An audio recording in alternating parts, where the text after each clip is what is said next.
قمرون قمرون قمر سيدنا النبي قمرون.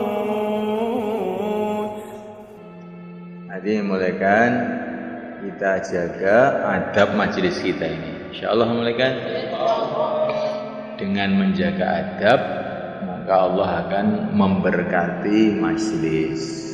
Apa saja kalau tidak dijaga adabnya berkahnya hilang.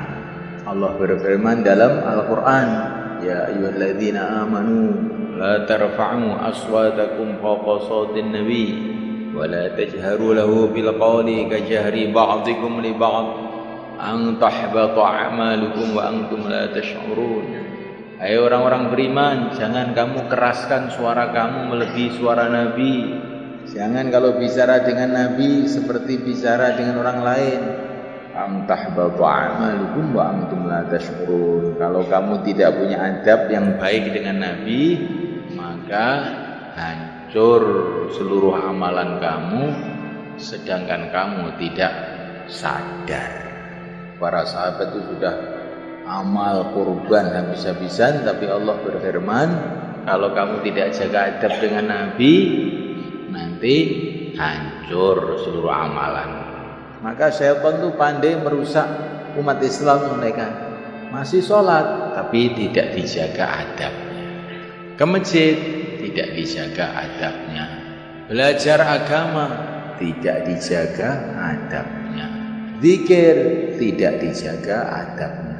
Akhirnya barokahnya amal itu jadi berkurang atau bahkan bisa-bisa hilang. Apa saja tanpa adab itu barokahnya hilang. Kita jaga adab insyaallah malaikat. Adab itu kalaupun dikerjakan sama orang kafir itu masih ada barokahnya di dunia.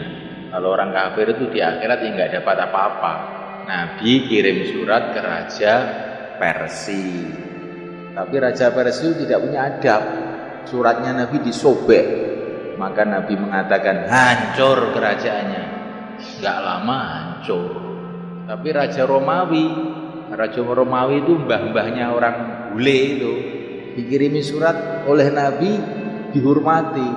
Utusan Nabi dimuliakan, diikram, dikasih tempat khusus. Maka Nabi mengatakan, oh kerajaan mereka akan terus sampai kiamat.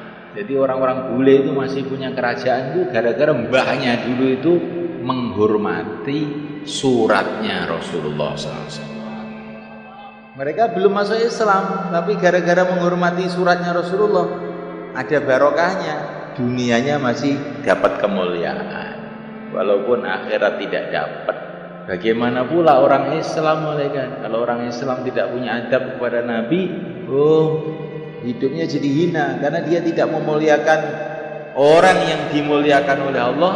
Akhirnya dia menjadi hina, dihukum oleh Allah hina, di mana-mana hina. Orang Islam sekarang itu kan di mana-mana hina. Kenapa? Karena mereka tidak mengagungkan agama. Itu hukuman Allah kepada umat ini. Maka kita mulai dari diri kita ajak umat ini untuk menjaga adab dalam setiap amalan. Kalau amalan masjid yang tidak dijaga adabnya, maka nanti barokahnya masjid hilang. Kalau pergaulan tidak dijaga adabnya, barokahnya pergaulan hilang. Umat Islam ini kalau ketemu orang Islam, adabnya bagaimana? Assalamualaikum. Tapi sekarang orang Islam ketemu orang Islam diam aja, nggak jaga adab. Akhirnya barokahnya pergaulan dengan umat ini jadi hilang. Coba kalau kita ini masuk warung gitu, warung makan, Assalamualaikum, bagus nggak kira-kira? Bagus, nanti warungnya barokah itu. Nabi mengatakan kalau kamu masuk rumah ucapkan salam, maka Allah akan mendatangkan banyak kebaikan di rumah kamu. Sehingga para sahabat itu kadang-kadang Nabi datang mengucapkan salam itu dijawab lirih, Assalamualaikum, Waalaikumsalam, dari dalam rumah. Sampai Nabi ngulang lagi, Assalamualaikum, sudah 3 kali nggak ada jawaban, Nabi pergi. Kemudian sahabat itu keluar dari rumah membuntuti Nabi. Ya Rasulullah silakan masuk. Loh tadi itu saya mengucapkan salam 3 kali kok nggak ada yang jawab. Sudah saya jawab tapi lirih saja. Kenapa lirih? Supaya diulang-ulang biar barokahnya tambah banyak di rumah saya. Itu para sahabat itu punya paham itu begitu itu. Adab ini penting. Kalau kita jaga adab, jadi barokah. Kalau kita tidak jaga adab, tidak barokah. Adab dengan orang tua. Kalau kita jaga, barokahnya orang tua itu akan datang pada kita. Orang tua itu ada barokahnya kalau kita jaga adab. Orang yang menjaga adab dengan orang tuanya, Allah akan berikan barokah dunia. Orang yang menjaga adab dengan para ulama, Allah akan berikan barokah agama. Nah ini orang-orang ahli batil usaha bagaimana orang itu nggak punya adab dengan orang tua. Sekarang di Eropa sana itu ada undang-undang namanya undang-undang hak asasi anak. Itu kalau orang tua marah sama anaknya telepon sama polisi, orang tuanya dibawa ke polisi. Hanya orang tuh nggak punya adab dengan orang tua. Awas ya Pak, jangan marah-marah, tak laporin polisi. Ini pendidikannya orang kafir. Orang Islam tidak begitu itu. Kenapa kok begitu? Karena dulunya ayahnya itu juga tidak beradab dengan neneknya, kakeknya. Maka udah Allah dihukum anaknya juga tidak punya adab lagi. Mulaikan Allah SWT, adab ini penting, betul-betul penting. Kita diajari dalam agama ini adab kepada Al-Quran. Ya enggak? Kalau mau baca Quran harus wudu. Baca Al-Quran tidak wudu, alasannya macam-macam. Padahal ini sudah mufakat madhab 4 harus wudu. Alasan macam-macam nggak wudu, orang nggak punya adab. Akhirnya barokahnya Quran tuh nggak masuk dalam hati kita. Baca Quran tapi nggak bisa merenungi, nggak bisa memahami. Baca Quran tapi hatinya tambah keras, bukan tambah lembut, tambah keras.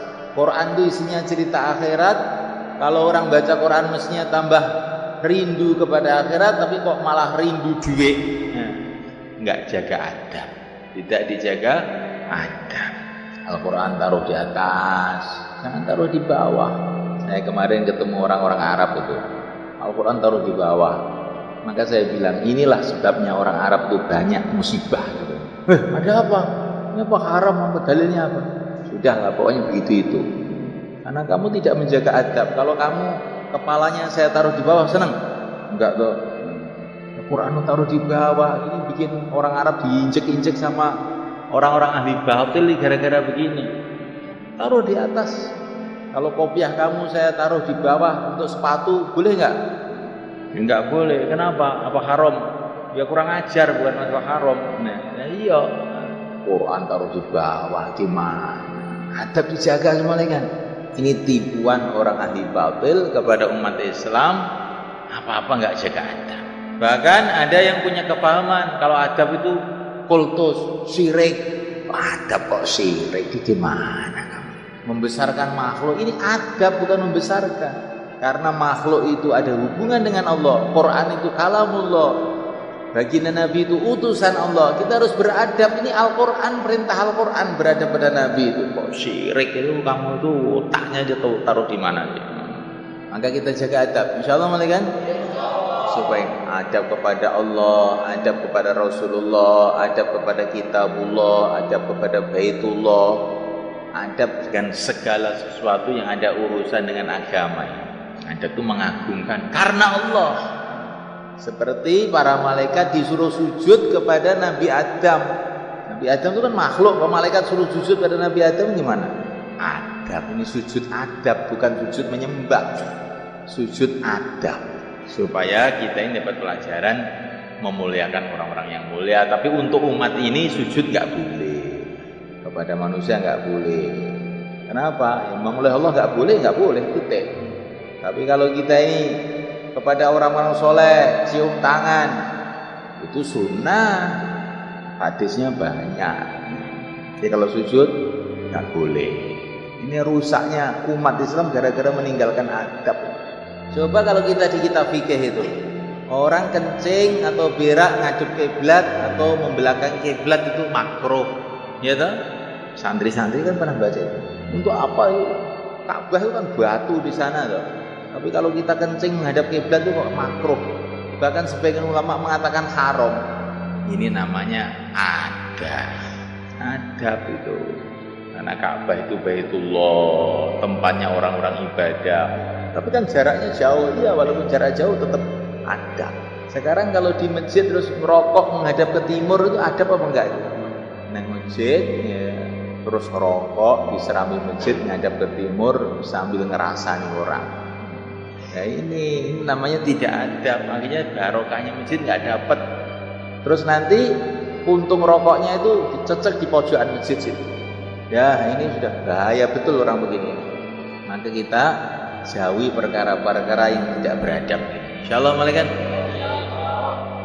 Bahkan para ulama mengatakan kalau kamu dengar azan Allahu Akbar kok masih ngomong ini termasuk tidak adab. Karena ini Allahu Akbar itu seruan Allah, panggilan dari Allah. Karena yang menyuruh ini adalah Rasulullah dari Allah.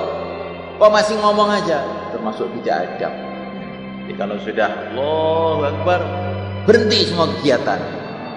Itu yang baik seperti itu. Namanya itu adab. Nah, orang itu kalau menjaga adab nanti akhirnya insya Allah ya bisa ke masjid. Tapi kalau nanti tidak jaga adab, waktu adzan terus saja kegiatan, nanti itu mau ke masjid itu setannya itu tambah banyak, berat kakinya mau ke masjid. Tapi kalau Allahu Akbar, gawat darurat, ini panggilan Allah, berhenti semua kegiatan, insya Allah nanti ke masjid itu jadi mudah. Itulah yang dikatakan para ulama, orang yang menjaga adab mudah mengamalkan sunnah. Kalau orang itu tidak mau jaga adab, berat mengamalkan sunnah. Kalau sudah berat mengamalkan sunnah, lama-lama berat mengamalkan yang wajib. Kalau sudah berat mengamalkan yang wajib, naudzubillah, tambah merosot imannya.